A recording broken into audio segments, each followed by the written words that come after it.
तो हेलो, एक बार फिर स्वागत है आपका यूनिक एस अकेडमी बाय गुल फैमिली राजी में। साइंस की क्लास है और ये क्लास जो है क्रैश कोर्स टाइप में है। एग्ज़ाम में जो खास चीज़ें आ रही हैं, पूरी तरह से एग्ज़ाम ओरिएंटेड क्लास है। जो खास क्वेश्चंस एग्ज़ाम में आएंगे साइंस में, उसके लिए हमने ये वीडियो बनाई है। और इस तरह की वीडियो का ये पहला पार्ट है, पहली क्लास है। इस तरह से हम लोग 8-10 वीडियो और बनाएंगे स्पेशली साइंस के लिए, एग्ज़ाम ओरिएंटेड। तो मुझे उम्मीद है कि आने वाली 8-10 वीडियो में आपको साइंस से रिलेटेड एग्ज़ाम में बहुत सारी चीज़ें मिलने जा रही हैं। तो शुरू करते हैं। और अगर आपके पास कॉपी पेन नहीं है तो कॉपी पेन ले लीजिए, क्योंकि जितना मैंने यहाँ लिखा रखा है उससे कहीं ज़्यादा मैं आपसे डिस्कशन में बात करूँगा। तो आपके पास कॉपी पेन ज़रूर होना चाहिए, अलर्ट होने चाहिए आप। तो सबसे पहले बात करेंगे वायरस की। वायरस को हिंदी में विषाणु कहते हैं, आप लोग जानते ही हैं। और वायरस की जो स्टडी होती है उसे कहते हैं वायरोलॉजी, ठीक है ना। वायरस की स्टडी को वायरोलॉजी, बैक्टीरिया की स्टडी को बैक्टीरियोलॉजी। वायरस की जो खोज की थी सबसे पहले इवानोवस्की ने की थी, और इसको वायरस नाम दिया था वीजरिंक ने, है ना। वायरस की खोज इवानोवस्की ने की थी और इसको नाम दिया था वायरस वीजरिंक ने। और ये हमारी प्रकृति का सबसे सरल जीव है। देखिए, क्वेश्चन आएगा कि सबसे सरल प्लांट कौन सा है, तो शैवाल है। सबसे सरल या सबसे इजी प्लांट। आप लोग कान भी मेरी तरफ रखना, ठीक है ना। आँख कान सबका, हाथ का सबका तालमेल रहेगा, आप भी। तो सबसे जो सरल जीव है वो वायरस है। सबसे सरल जो वनस्पति है, प्लांट है, वो शैवाल है। और दूसरा सबसे सरल जीव है बैक्टीरिया। ओके, अब वायरस सबसे सरल जीव है, लेकिन क्या है कि वायरस और बैक्टीरिया दो ऐसे, वायरस में सेल नहीं होती। कहते हैं ना वायरस अकोशिकीय है, कोशिका विहीन है ये, ठीक है ना।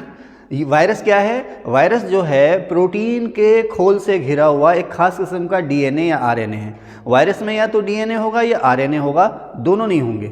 वायरस में या तो डीएनए होगा या आरएनए होगा, दोनों नहीं होंगे। और ये डीएनए आरएनए जो है एक प्रोटीन के खोल से घिरा रहेगा, ठीक है। अब जो जंतु वायरस होते हैं, यानी कि जो जंतुओं को इन्फेक्ट करते हैं, उनमें ज़्यादातर डीएनए होता है और प्लांट वायरस में ज़्यादातर आरएनए होता है। इस चीज़ का ध्यान रखना आप लोग।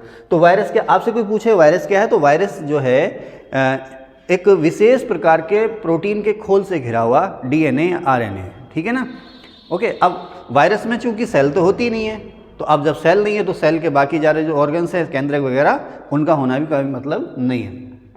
ये पूरी तरह से परजीवी है, ये पूर्ण परजीवी है, टोटल पैरासाइट है।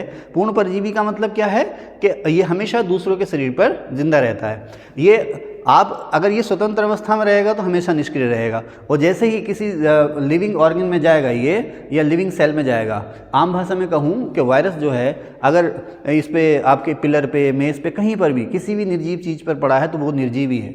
लेकिन जैसे ही किसी सजीव के टच में आएगा ये, जैसे कोरोना वायरस था ना, किसी ने छींका और वो आपके हाथ पे लग गया, वो हाथ आपने है नाक पे या आँख पे लगाया, तो वायरस आपकी बॉडी में चला गया। तो जैसे ही वो जीवित शरीर में या जीवित कोशिका में वायरस जाएगा, तुरंत सक्रिय हो जाता है। अच्छा, वायरस की खूबी ये है कि प्रजनन तेज़ी से करता है, अपनी संख्या जो है वो तेज़ी से बढ़ाता है।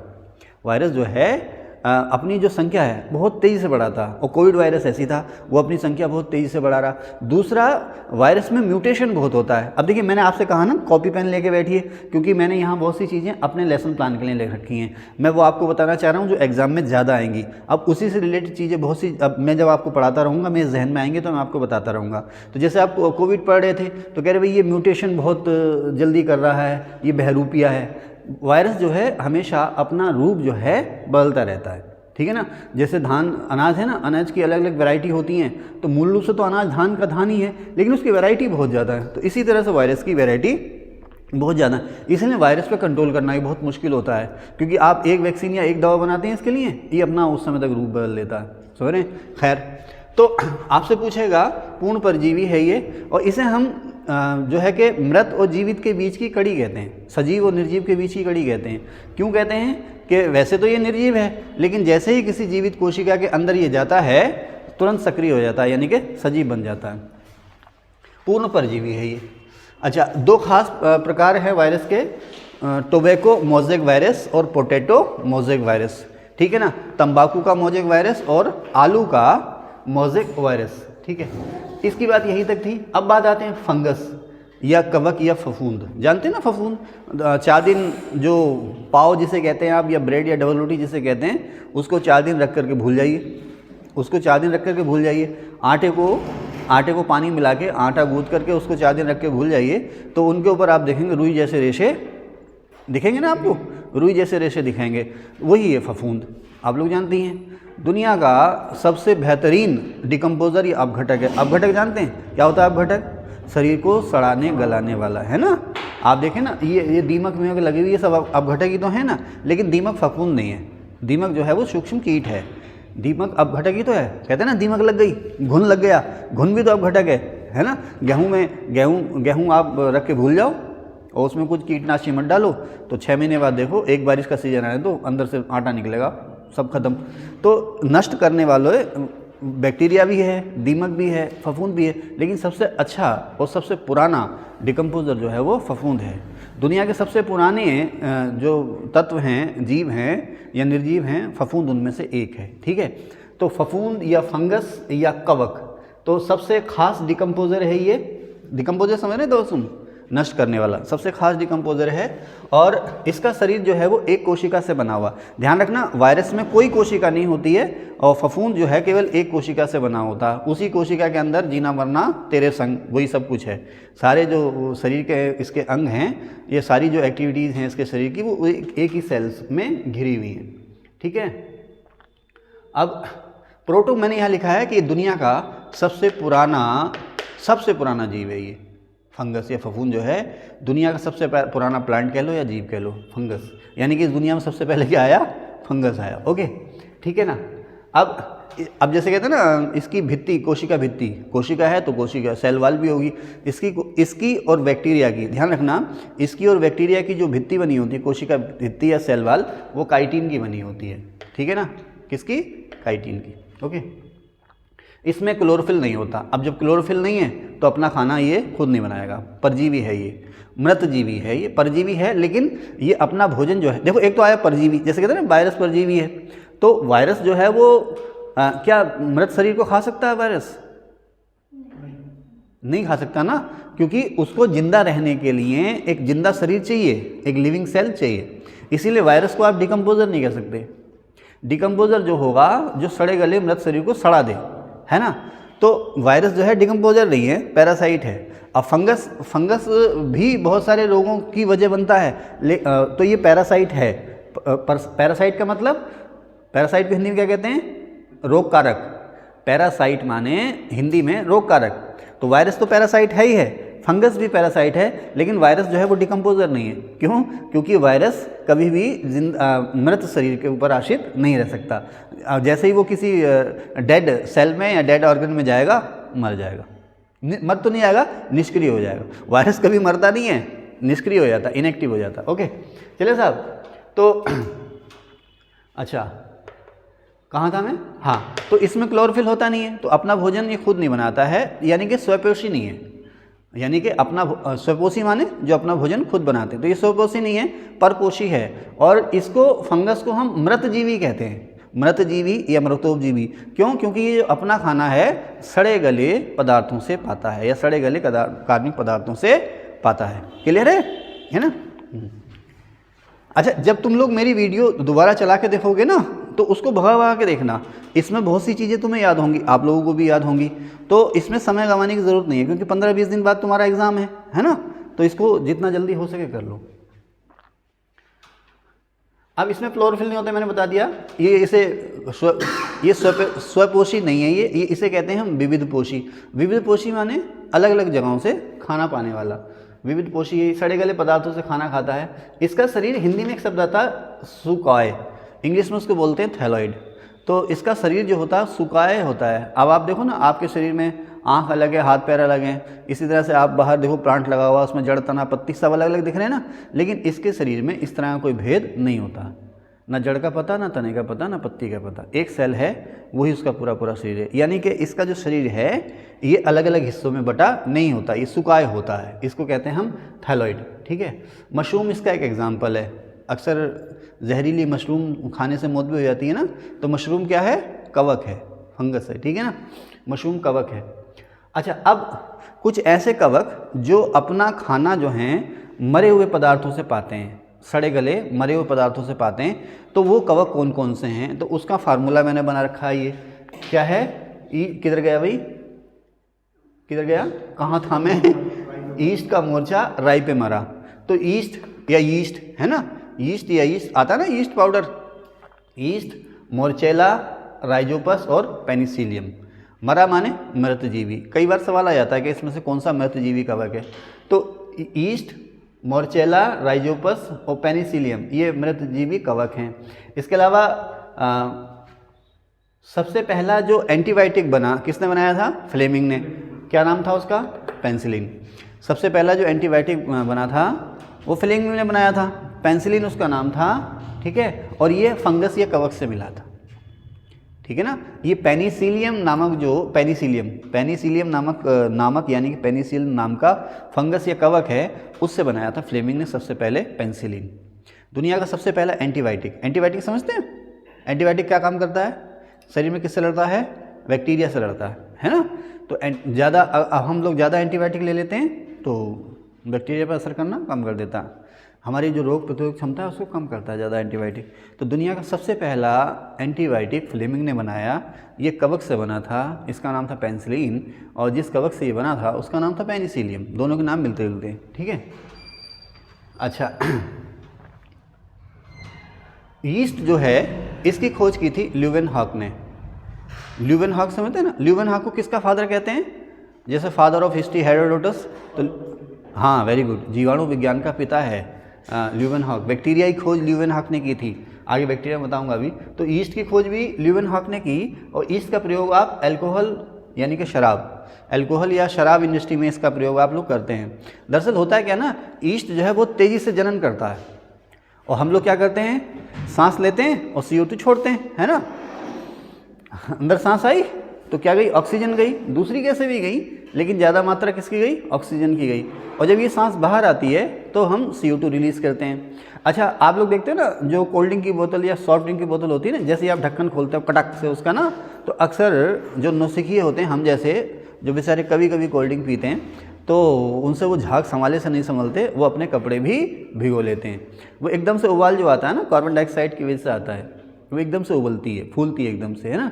तो जो कहते हैं ना बेकरी उद्योग में उसको फुलाने के लिए कौन सी गैस होती है, वो आप देखते हैं ना। अच्छा, वो देखा ना, वो क्या कहते हैं उसको, शुगर कैंडी कहते हैं, क्या कहते हैं हम लोग, तो उसको अपने बचपन में बुढ़िया खाता कहते थे। आपकी भतीजी थी ना, वो उसको एक बुढ़िया खाता दिला दिया था, वो 2 घंटे उसको ऐसे घुमाती रही थी, तो लास्ट में क्या हो गया था, वो बिल्कुल पिचक गई थी ना, है ना। वो शुगर से कुछ बनाते हैं, वो ऐसे करके फूल जाता है, तो अगर उसको खाओगे नहीं तो थोड़ी देर बाद उसके अंदर की जो हवा है वो निकल जाएगी उसकी से। भाई ये क्या है, मैंने इसको सजा लो, ये तो गुलदस्ता बन गया, ठीक है। तो जो ईस्ट है, ईस्ट का जो, हाँ मैं बता रहा था ना, बेकरी उद्योग में आप देखें, समोसा देखें, फ़ैन देखें, और क्या क्या होते हैं, रोटी पाव वगैरह, वो फूले फूले से होते हैं ना, है ना। तो उनके बीच में एक गैस भरी होती है, उस गैस का नाम है CO2। आप जो है कि ब्रेड को रख के भूल जाइए 3-4 दिन के लिए, वो इतनी जो ब्रेड थी वो धीरे धीरे इतनी हो जाएगी, क्योंकि उसके अंदर गैस निकल जाएगी। तो बेकरी उद्योग में, बेकरी समझते हैं ना, बेकरी उद्योग में जो है कि मैदा में, सभी मैदा के बनते हैं, मैदा में किस चीज़ को मिलाते हैं, ईस्ट को मिलाते हैं, ईस्ट पाउडर को मिलाते हैं। क्योंकि ये ईस्ट पाउडर जो है ना, इसको जब आप गर्म करोगे तो तेज़ी से ये प्रजनन करेगा। प्रजनन समझते हैं ना, तेज़ी से नए बच्चे बनाएगा आपने। अब जब तेज़ी से नए बच्चे बनाएगा तो वो ज़्यादा से ज़्यादा ऑक्सीजन लेंगे, ज़्यादा से ज़्यादा ऑक्सीजन लेंगे और ज़्यादा से ज़्यादा CO2 वो रिलीज़ करेंगे, इसलिए मैदा जो है वो फूल जाती है, ठीक है ना। अच्छा, उसी तरह से ये जो, अगर आप इसको मीठी चीज़ों में रखो, इसको मीठी चीज़ों में एक शब्द आता है फर्मेंटेशन, हिंदी में क्या कहते हैं उसको, किण्वन, है ना। किण्वन की खोज किसने करी थी, हाँ लुई पास्चर। रेबीज़ का टीका इसने खोजा, रेबीज़ का वायरस इसने खोजा। अभी और इसकी बात होगी। और जो दादी अम्मा नानी अम्मा कहती थी ना, दूध ठहका रहे हैं, दूध ओटा रहे हैं, तो इसकी खोज भी इसी ने की थी, है ना, कि दूध को पहले गर्म करना और फिर से उसकी आंच को घटाना और कुछ समय तक उसको धीमी आंच पे रखे रहना। 75 डिग्री C तक का टेम्परेचर आप किसी भी चीज़ का ले जाओ, उसके अंदर जो बैक्टीरिया है वो मर जाएगा। इसी को कहते हैं पाश्चुरीकरण। खैर, कहाँ पे थे, फर्मेंटेशन या किण्वन। अच्छा, फर्मेंटेशन या किण्वन को आम भाषा में क्या कहते हैं, सड़ाना, ठीक है ना। सिरका बनाते हैं, सिरका विनेगर, है ना, सिरका बनाते हैं ना। तो सिरका बनाने की तकनीक क्या थी पुराने ज़माने में, हमने अब तो तरीके ख़त्म हो गए क्योंकि नया कल्चर आ गया। अब तो मिलावटी विनेगर लाते हैं हम लोग मार्केट से ना, और वो खाते हैं।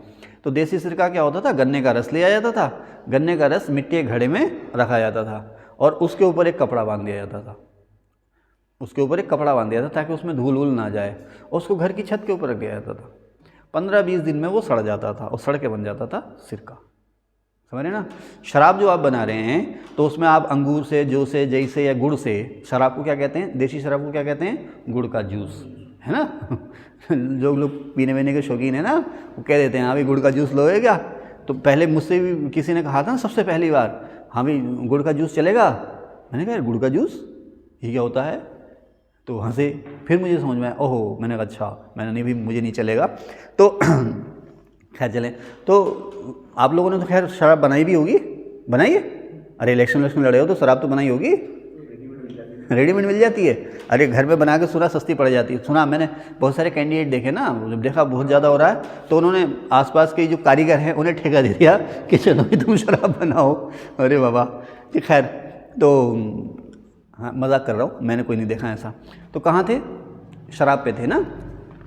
तो जो गुड़ है ना, उसको गुड़ को पानी मिलाया, या और भी जो भी चीज़ है, गन्ने का रस है जो भी, उसको पानी मिलाया, उसके अंदर पाउडर डाल दिया, और फिर शराब कौन सी विधि से बनती है, भाप आसवन विधि से ना, स्टीम डिस्टिलेशन विधि से शराब बनती है। तो अभी हम शराब बनाने की बात नहीं करेंगे, अभी हम जो इसको भी बताएंगे, ये प्रोसेस भी बताएंगे कि स्टीम डिस्टिलेशन होता क्या है। तो उसमें ईस्ट पाउडर आपने डाल दिया, वो उसको सड़ा देता है। अब जब ईस्ट उसके अंदर सड़ता है, उसका किण्वन करता है या फर्मेंटेशन या सड़ाता है, तो होता क्या है, जो गुड़ है या जो मीठी चीज़ है ना, उससे एथिल अल्कोहल बन जाता है। एथिल अल्कोहल और कार्बन डाइऑक्साइड बन जाती है। एथिल अल्कोहल कार्बोहाइड्रेट को, वो गुड़ क्या हुआ, कार्बोहाइड्रेट तो हुआ ना, कार्बोहाइड्रेट को ईस्ट पाउडर जो है वो एथिल अल्कोहल और CO2 में बदल देता है। ये किण्वन या फर्मेंटेशन। कि फर्मेंटेशन क्या है, कार्बोहाइड्रेट को ईस्ट की उपस्थिति में किसमें बदल देना, एथिल अल्कोहल और CO2 में बदल देना। अच्छा अब देखो एक शब्द आता है यहीं पर, मैंने कहा ना अपने पास कॉपी पेन लेके बैठिए, यहीं पर एक शब्द आता है जहरीली शराब, कि जहरीली शराब पीने से इतनों की मौत हो गई। तो गवर्नमेंट जो है, ऐसे तो सभी को लाइसेंस दे दे, गवर्नमेंट जो है अवैध शराब की भट्टियों पे क्यों छापे मारती है। एक तो रेवेन्यू का नुकसान होता है गवर्नमेंट को, और दूसरा लोगों की सेहत से खिलवाड़ हो सकता है, क्योंकि ये कुशल तो होते नहीं है, इन्हें पता नहीं है। क्योंकि जब एथिल अल्कोहल बनता है ना, तो उसके साथ थोड़ा सा मैथिल अल्कोहल भी बनता है।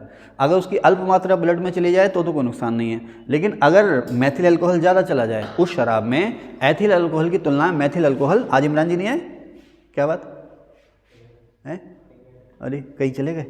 तो एथिल अल्कोहल की तुलना में मैथिल अल्कोहल अगर उसमें ज़्यादा हो जाए, सब ठीक है, तो मैथिल अल्कोहल अगर ज़्यादा हो जाए तो वो हो जाती है जहरीली शराब, जो आपके तंत्रिका तंत्र पर असर डालती है, किडनी पे, गुर्दे पे, फेफड़े पे, और अल्टीमेटली आपको ऊपर पहुंचा देती है। ठीक है ना, जिसे हम कहते हैं जहरीली शराब। तो जहरीली शराब का कारण क्या है, मैथिल अल्कोहल। ओके, तो ईस्ट का प्रयोग अल्कोहल, शराब इंडस्ट्री, ब्रेड बनाने में होता है। पेनिसिलियम का प्रयोग होता है पनीर बनाने में। पेनिसिलियम कवक है, इसका प्रयोग होता है क्या बनाने में, पनीर बनाने में। ठीक है, इसके अलावा पेनिसिलियम जो है, इसी से पेनिसिलिन बना है। दुनिया का सबसे पहला एंटीबायोटिक, दुनिया का सबसे पहला एंटीसेप्टिक किसने बनाया था, लिस्टर ने। ठीक है, आगे भी बात करेंगे इसकी। लुई पाश्चर, किण्वन मैंने आपको बता दिया। इसके अलावा इसी ने रेबीज का टीका खोजा। और जो पाश्चुरीकरण है, पाश्चुरीकरण का मतलब है कि जो है कि कोई भी लिक्विड है, कोई द्रव है किसी भी प्रकार का, चाहे वो चीनी का शरबत है या दूध है, उसमें से उसको धीरे धीरे गर्म करके उसके बैक्टीरिया को मारना। ठीक है ना, इसको कहते हैं हम पाश्चुरीकरण। किसने खोज की थी इसकी, लुई पाश्चर ने।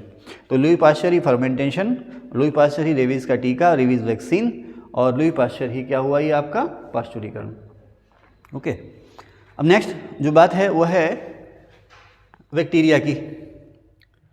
जीवाणु, हिंदी में इसको कहते हैं जीवाणु या बैक्टीरिया। इसकी खोज 1863 में हुई थी, ल्यूवेनहाक ने इसकी खोज की थी। और ल्यूवेनहाक को ही हम फादर ऑफ बैक्टीरियोलॉजी या जीवाणु विज्ञान का पिता कहते हैं। ठीक है, अब ये जो है बहुत ही सूक्ष्म जीव है, अति सूक्ष्म नहीं है लेकिन सूक्ष्म जीव है बैक्टीरिया, और इसमें क्लोरोफिल नहीं होता है। इसका शरीर एक कोशिका से बना होता है। ध्यान रखना, वायरस में कोई, बार बार कहूँगा ये सवाल आता है, वायरस में कोई कोशिका नहीं होती है। फंगस और बैक्टीरिया का शरीर एक कोशिका से बना होता है, यानी कि ये यूनिसेलुलर है, एक देखो हिंदी में एक शब्द आ गया अकोशिकीय, इसमें भी कन्फ्यूजन हो जाते हैं। अकोशिकीय का मतलब कोशिका के बिना, और एक कोशिकीय यानी कि एक कोशिका का। ठीक है, तो जीवाणु की खोज की 1863 में ल्यूवेनहॉक ने, फादर ऑफ बैक्टीरियोलॉजी ये कहलाते हैं। इसमें क्लोरोफिल नहीं होता है, क्लोरोफिल नहीं है इसका मतलब ये भी परपोषी हो जाएगा, परजीवी या परपोषी हो जाएगा, अपना खाना खुद नहीं बनाएगा। अब इसमें जो केंद्रक होते हैं, जैसे आप समझते हैं ना, तब उसमें याद आ रहा यूकेरियोटिक सेल और प्रोकैरियोटिक सेल, इनमें अंतर का क्या आधार था? जो यूकेरियोट होती है वो नई होती है, हाँ, मतलब आधुनिक होती है। हाँ, और जो दूसरी वाली होती है वो पुरानी होती है। और जो पुरानी वाली होती है उसमें 70 टाइप हाँ, पाए जाते हैं, नई वाली में 80। हाँ, और केंद्रक पुरानी वाली में नहीं होता, नई वाली में होता। हाँ, वेरी गुड। पुरानी कोशिका उसे हम कहते हैं प्रोटोसेल या प्रोकैरियोटिक। प्रो से प्रोटो, प्रोटो माने आदिम यानी कि पुराना, है ना। तो प्रोकैरियोटिक सेल में या तो न्यूक्लियस होता ही नहीं है, होता है तो डेवलप नहीं होता है, ठीक है ना। और उसमें सेल वाल या तो होती नहीं है या होती है तो पूरी तरह से विकसित नहीं होती। तो उसी तरह से मैंने क्या कहा, अब ये जो बैक्टीरिया की जो सेल है ना वो प्रोकैरियोटिक सेल है। अब प्रोकैरियोटिक और यूकैरियोटिक दो सेल हैं। मैंने एक फार्मूला आपको बताया था, EU माने अच्छी, आप ऐसे रट लेना, यूरोपीय यूनियन, है ना। सबका सपना होता है ना यूरोप जाने का। अब भाई सपना ये पालो इंडिया को यूरोप बना दो, है ना। भाई यूरोप का मतलब क्या है? साफ़ सफाई, है ना, शांति व्यवस्था, है ना, चकाचौंध। तो अपने घर को ही साफ कर लो, क्यों भाई। तो EU माने अच्छी। तो इसकी जो सेल होती है वो प्रोकैरियोटिक होती है, आदिम सेल है ये, ओके। तो इसकी सेल पूरी तरह से विकसित नहीं होती है, मीन्स इसमें केंद्रक या तो होता ही नहीं है, और अगर होता है तो वो विकसित नहीं होता है। केंद्रक या न्यूक्लियस इसमें या तो होता ही नहीं है, होता है तो वो पूरी तरह से डेवलप या पूरी तरह से विकसित नहीं होता। क्लियर है ना? किसमें? जीवाणु में, ओके।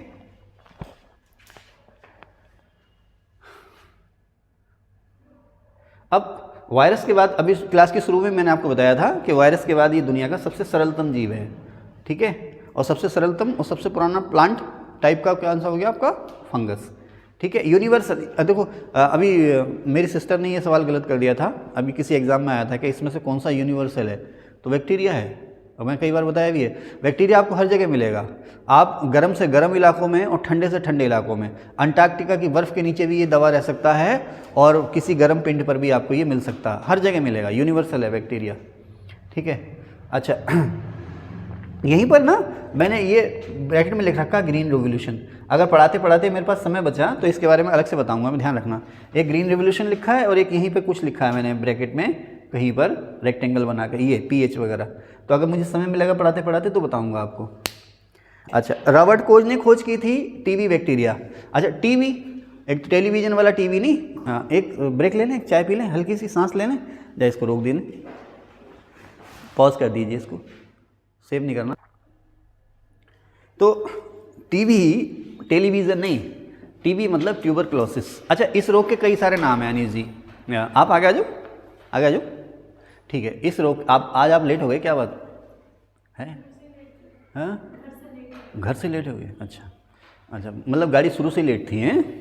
बाग एक्सप्रेस आज 6 घंटे लेट है, वो गोरखपुर से लेट हो गई, ओके। तो कहाँ थे? तो टीबी यानी कि ट्यूबरक्लोसिस बैक्टीरिया से होता है ये रोग, और ये रोग जो था जानलेवा हुआ करता था। जब तक इसके इलाज की खोज नहीं हुई तब तक ये रोग जानलेवा था। एक बार अगर टीबी हो गई तो अब जाना है, बेहतर खान पान से वो 4-5 साल जिंदा रह ले तो रह ले, नहीं तो जाना, ओके। खैर, इसको हिंदी में क्या कहते हैं?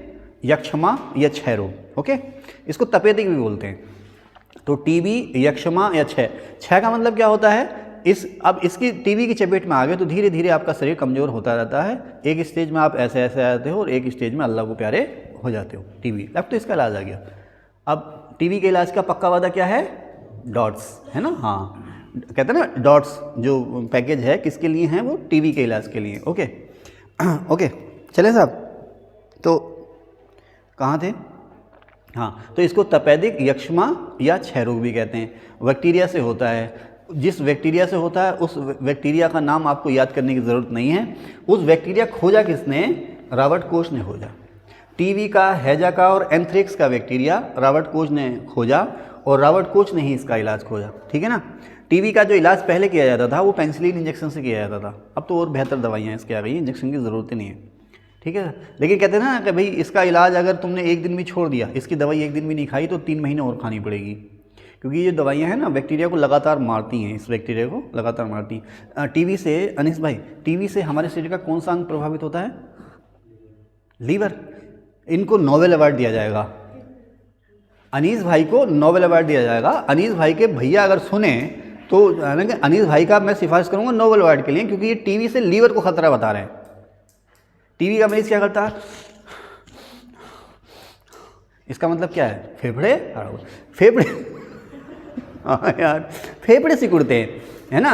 जो वायरस था ना, वायरस जो कोविड वायरस था, वो कोविड जो वायरस जो है ना, उससे धीरे धीरे वो एक तरह से अस्थमा जैसा रोग हो जाता है ना। टीबी का जो रोग है वो अस्थमा नहीं होता है। अस्थमा में तो हमारी जो है श्वास नली प्रभावित होती है, जिससे फेफड़ों को ज़्यादा काम करना पड़ता है, धीरे धीरे फेफड़े नष्ट हो जाते हैं। टीबी का जो बैक्टीरिया वो फेफड़ों को सिकुड़ता है, धीरे धीरे जो फेफड़ों के अंदर की सेल्स हैं ना, उनको नष्ट करता जाता है। फेफड़े सिकुड़ते जाते हैं ऐसे करके, ऐसे एक बार मैं गया था ना, डॉक्टर ने एक्सरे देखा किसी टीबी पेशेंट का, तो उनके मुँह से अरे यार फेफड़े तो बिल्कुल यूँ हो गए, समझे ना, फेफड़े तो बिल्कुल। लेकिन अगर मरीज़ के 10% लंग्स भी बचे हुए हैं ट्यूबरक्लोसिस के, तो इसका इलाज हो सकता है, धीरे धीरे वो रिकवर हो सकता है। ओके, खैर, तो ये फेफड़ों का रोग है। अभी आगे और बताएंगे लीवर का रोग नहीं है ये। अच्छा, लीवर का रोग क्या है? पीलिया, है ना। अभी पीलिया, जॉइंडिस या हेपेटाइटिस जो है, उससे लीवर प्रभावित होता है। अब उसकी बात बाद में करेंगे, तो उम्मीद है आप नहीं भूलेंगे। अब चलें साहब, तो अच्छा, हमारा जो लंग्स हैं और हार्ट है ना, ये इंटरकनेक्ट हैं। अगर हमारे लंग्स पे असर होता है ना, तो हमारे हार्ट पे असर होने लगता है। लंग्स पे जब असर होता है ना, हार्ट को ज़्यादा काम करना पड़ता है ब्लड पंप वगैरह के लिए, उससे फिर धीरे धीरे हार्ट पे असर पड़ता है, वो हार्ट अटैक में भी बदल जाता है। खैर, अलग चीज़ें। तो अच्छा, सहजीवन का मतलब जैसे साथ मिलजुल कर रहना। हम लोग परिवार में रहते हैं ना, एक साथ एक परिवार में रहते हैं, तो पापा जी कमा धमा के लाते हैं, मम्मी पापा कमा धमा के लाते हैं, और हम लोग पापा के लिए खाना बनाना, उनकी वो जो सेवा शुश्रूषा है वो करना, सब मिलजुल कर रह रहे हैं ना। आप लोग स्टूडेंट से मिलजुल कर रह रहे हो, यार आर्ट के नोट्स मैं आऊँगा नहीं, ज़रा कॉपी कर लेना मेरे लिए, बदले में कल आप उसको बर्गर खिला देंगे, पिज़्ज़ा खिला देंगे, है ना। सहजीवन हो गया ना, हो गया सहजीवन। तो उसी तरह से कहते हैं कि लाइकेन जो है शैवाल और कवक के बीच की कड़ी है, या लाइकेन जो है शैवाल और कवक के बीच सिम्बियोसिस या सहजीवन का उदाहरण क्या है? लाइकेन। एक्चुअली लाइकेन जो है एक कवक है, फंगस है। लाइकेन जो है कवक या फंगस है, और ये एक शैवाल, खास किस्म के शैवाल के साथ मिलजुल कर रहता है। शैवाल जो है इसको प्रकाश संश्लेषण के द्वारा भोजन देता है। शैवाल इस लाइकेन कवक को प्रकाश संश्लेषण के द्वारा, क्योंकि कवक में क्लोरोफिल होता नहीं है, कवक में क्लोरोफिल नहीं होता है, कवक को खाना चाहिए, तो कवक को खाना देता है शैवाल। कैसे देता है? प्रकाश संश्लेषण के द्वारा।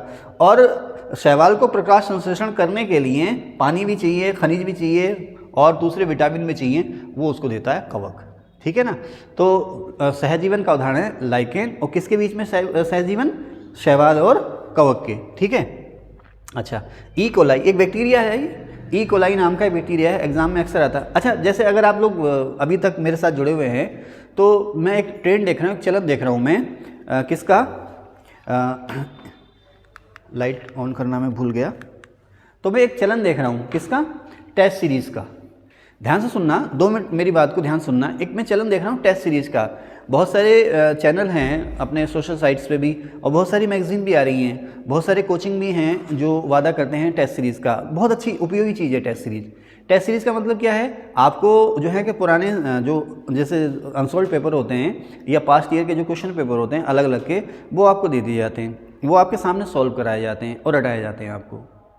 टेस्ट सीरीज़ का जो मैंने मतलब देखा, जो चलन चल रहा है, पुराने पेपर आपको दिए जाते हैं जो किसी और एग्ज़ाम में आ रखे होते हैं, उसके बाद वो आपसे सॉल्व कराए जाते हैं। ये तरीका सही नहीं है। टेस्ट सीरीज़ या पुराने पेपर सॉल्व करने का तरीका जो है सही नहीं है। ये उनके लिए उपयोगी है जिन्हें सब्जेक्ट का कॉन्सेप्ट और फैक्ट अच्छे से पता है। अब उनको ये देखना है कौन से क्वेश्चन जो हैं बार बार आ रहे हैं। अगर जो नए स्टूडेंट हैं वो टेस्ट सीरीज़ को करें तो वो टेस्ट सीरीज़ उनके लिए उपयोगी नहीं है, रटा नहीं जा सकता जब तक आप बैक्टीरिया को, फंगस को, वायरस को समझोगे नहीं। ये जो मेरी क्लास है, अगर आप लोग मेरे साथ जुड़े हुए हो, तो अगर आप बिगनर्स हैं तो ये क्लास आपके लिए बिल्कुल बेकार है। अगर आप बिगनर्स हैं, अभी आप तैयारी शुरू कर रहे हैं, तो इस क्लास को आप ना देखें। दूसरी जो वीडियो हमारी उनको आप देखें, क्योंकि ये क्लास जो उपयोगी है जिन लोगों ने पहले पढ़ रखा है, जिनको बेसिक नॉलेज है, उनके लिए उपयोगी है। तो टेस्ट सीरीज उन्हीं के लिए उपयोगी है, या पुराने क्वेश्चन लगाना उन्हीं के लिए उपयोगी है जिन्हें सब्जेक्ट की जानकारी है। अदरवाइज आप लोग अपना टाइम ख़राब ना करें, जल्दबाजी ना करें, पहले सब्जेक्ट को पढ़ें, कॉन्सेप्ट को समझें, उसके बाद चीज़ें आगे बढ़ेंगी, ठीक है ना, जैसे हम लोग कर रहे हैं। तो ई कोलाई बैक्टीरिया है ये जो भोजन को सड़ा देता है। जैसे ना फूड पॉइजनिंग हो गई साहब, फूड पॉइजनिंग हो गई, तो फूड पॉइजनिंग वाला जो बैक्टीरिया है ये है ई कोलाई। इसकी वजह से भोजन जो है जहरीला हो जाता है। लैक्टोबैसिलस एक बैक्टीरिया है, ये दूध को बदल देता है किसमें, दही में। अच्छा, दूध से दही का बदलने का मतलब क्या है, फर्मेंटेशन तो है, दूध सड़ जाता है ना, दूध फट गया तो फटता नहीं है, ऐसा करके नहीं फाड़ते हैं, दूध फट गया मतलब दूध सड़ गया, उसकी फॉर्म बदल गई, वो किस में बदल गया, दही में बदल गया, है ना। ओके, अच्छा, लैब में सबसे पहले जो बैक्टीरिया बनाया था वो रॉबर्ट कोच ने बनाया था। लैब में ही बैक्टीरिया बनाया, उसमें क्या था ना, लैब में प्रयोगशाला में सबसे पहले जीवाणु का कृत्रिम संश्लेषण किसने किया। इसका मतलब ये है कि लैब में बैक्टीरिया सबसे पहले किसने बनाया, तो वो था रॉबर्ट कोच। और सबसे पहले एंटीसेप्टिक किसने बनाया, जो जख्म हो जाते हैं ना, जख्म घाव हो जाते हैं, उसको समाप्त करने के लिए, उसको सही करने के लिए जो दवाइयाँ होती हैं उन्हें कहते हैं एंटीसेप्टिक। एंटीबायोटिक कौन सी होती हैं, जो बैक्टीरिया को मारती हैं, है ना। और एनाल्जेसिक कौन सी दवाइयाँ होती हैं, एनाल्जेसिक दर्द निवारक, जो दर्द निवारक दवाइयाँ होती हैं उन्हें कहते हैं एनाल्जेसिक या एनाल्जेसिक, ठीक है। तो एंटीसेप्टिक सबसे पहले बनाया था लिस्टर ने। ओके, आगे चलें। आगे साहब अब बात करेंगे शैवाल की। तो शैवाल की हम बात करेंगे साइंस की, ये पहली क्लास है, इसको हम नाम देते हैं पहला, ये साइंस की पहली क्लास है। शैवाल की हम बात करेंगे साइंस की दूसरी क्लास में। आप लोग इसका स्क्रीनशॉट ले लीजिए और आप इसको रोक के नई वीडियो पे शुरू हो जाइए। एनाल्जेसिक, हाँ, सिर्फ